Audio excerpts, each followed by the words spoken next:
Okay, so like I guess last night when I was fucking watching what the fuck is it called? Netflix. Somehow or other, like my phone, like I woke up, it only had 50%. So I thought I would give you my first story time of the day right now while I still have a little battery before I have to go charge my fucking phone. Now, we have a choice between an incarceration story. As you all know, I used to, or if maybe you don't, I used to work as a debt collector for, I guess what you would call loan sharks or Shylocks or whatever the fuck you want to call them. I used to work as a debt collector for them. I got into that. I started out doing private security in Los Angeles for people. Um, and it just kind of like, ballooned from there. So I was a debt collector, and I mean, you all know what that is. It's self explanatory.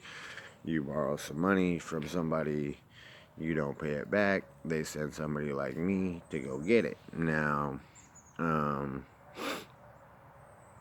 in the movies, you see dudes, going and kneecapping motherfuckers and, doing shit like that. Now, I'm not saying that type of stuff didn't happen, but it happens a lot less frequently than you might think. Most of the time, a simple show of the fact that, like, said loan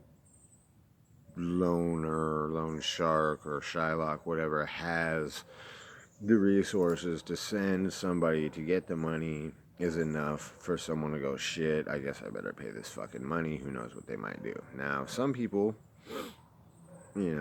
I guess think they don't have to pay, and then, yeah, shit gets violent sometimes. So, yeah, I've done some time. Am I proud of it? I'm not proud of it. I'm not proud of it. It was just part of my life. But, um, in that period of time,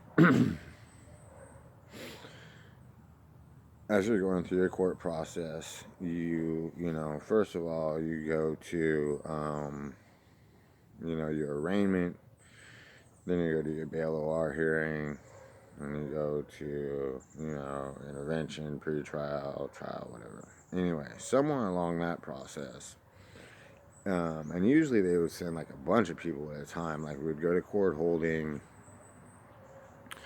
like if you were maximum security, like I usually was, and it wasn't because of anything except for the fact that, like, I just like to sit and read and like work out and do shit. Like I don't really want to be in a dorm of like 100 dudes playing cards and fucking the three B's, which is the dorm smelling like butt breath and beat off. Or I could just be in a cell. Either by myself or with one dude, chilling. And,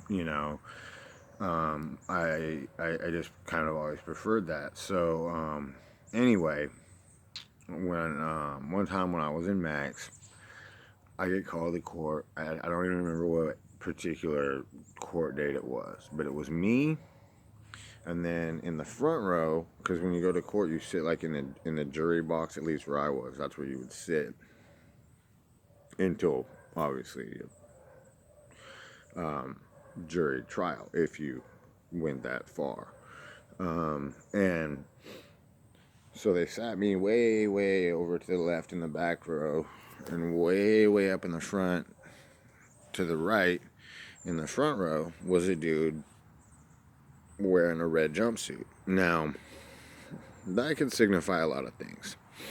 One, he could be a spitter, he could have tried to assault staff, this, that, the other, whatever. In this particular person's case, he had, and I have no idea why they would ever send somebody like that to court with anybody else, especially somebody like me, because they knew me and they know my reputation, blah, blah, blah. Anyway, they call his name first. They read his fucking the allegations against him, and it turns out he's being, one of the things he's being charged with is sexual misconduct with a minor. Now, that translates into you're a fucking child molester. You're a fucking chomo. You're a fucking, you're the scum of the earth. And somebody like me needs to put you in a hole in the ground. So, for whatever reason, because I was by myself, they handcuffed me in front, read his charges first. When I heard him, I sat for a second and I thought, no, fuck that. I jumped up, I ran over. It was only like 6 feet. It wasn't a run. There's only one bailiff in the courtroom. He's half my size, the judge, and the people out in the arena or whatever, the spectators. I wrapped my handcuffs around this dude's throat. I put my knee in the back of his neck, and I proceed to try to end this motherfucker in the courtroom because of what he was. Now, a lot of people are going, damn, that's a stupid ass thing to do. Da-da-da-da-da. You could have done this. You could have done that. You could have got this. You could have got that. I don't care. If I can kill one child fuck, I shouldn't say kill. Fuck it. If I can kill one child molester to save one child from being molested, I'm going to try to do that shit. Now, I have children.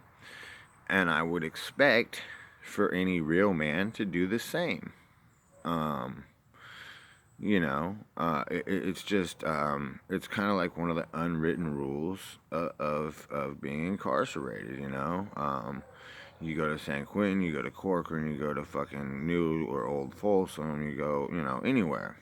It's just one of the unwritten rules. Now, these dudes are usually in protective custody.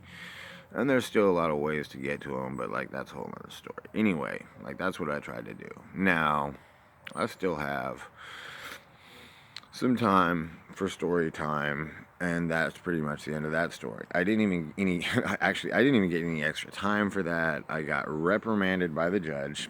I got sent back to court holding, and I had to wait, an extra 30 minutes for my proceedings to take place. I think I was there for a gun charge, felon with a firearm charge, which I still have firearms. I'm still a felon with firearms. But in this particular case, I had been pulled over on the highway. I had 2 SIG P229s under my seat. Highway patrolman asked me, he's like, do you have anything in the car I need to know about? Now, knowing that I'm a felon, he's going to search anyway, so I just tell him, I'm like, yeah, man, I got 2 handguns under the seat. Anyway, that's what I was there for. I think I did, 13 months or some shit for that. It wasn't even a big deal. Anyway, I still have basically half my time here, so I'm going to tell you another quick funny story. Well, I guess it's not funny, but I think you all heard the time that I was sent to a drug rehab, put in drug court, sent to a drug rehab because I had no fucking idea what it was. It was when I was new. I thought I was getting off easy. It was like a choice between doing some time and doing this drug court program where what they require of you is mandatory drug testing. You go to court, every so often, you tell the judge, how you're doing, this and that. Anyway, I didn't know what it was. My lawyer, my paid, lawyer who I still use, I'm not dissing him on this, but he didn't really, probably know what it was at the time either because it was pretty new. Anyway, the first time you go to court, not like your drug screening, but the first time you go to court, every time you go, they give you a piece of paper. But my first piece of paper, what's on the paper is, a list of all these substances and the levels of them in your body if you have any in your body. Well, I didn't have anything in my body, but on the bottom it said recommended mandatory or recommended 6-month residential treatment program. I kind of knew what that meant, but I didn't really understand. I thought maybe that's on everybody's, whatever. Like, why the fuck would they want to send me to rehab? Like, I don't, like, not like.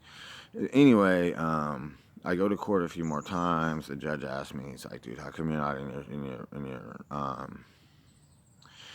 in your rehab yet, or recovery center, or whatever he called it? I'm like, well, I don't want to go to the one they want me to go to, these county ones. I don't want to go. I want to go to one that this other one. And he's like, well, can you afford that? I'm like, yeah, I can fucking afford it. He's like, well, he kind of went over the probation officer's heads, and I know that kind of made them mad, but like, he's like, yeah, go ahead and go. If you can afford it, go ahead and go there. So I went. Now, I've told the story before, but this part's kind of funny. This place was like 45 minutes from my house, okay? I was supposed to be there on a Wednesday. Now, we had drug screenings and court on Thursdays. So I kind of took my time. I dilly-dallied, figuring, I'm going to this place, whatever.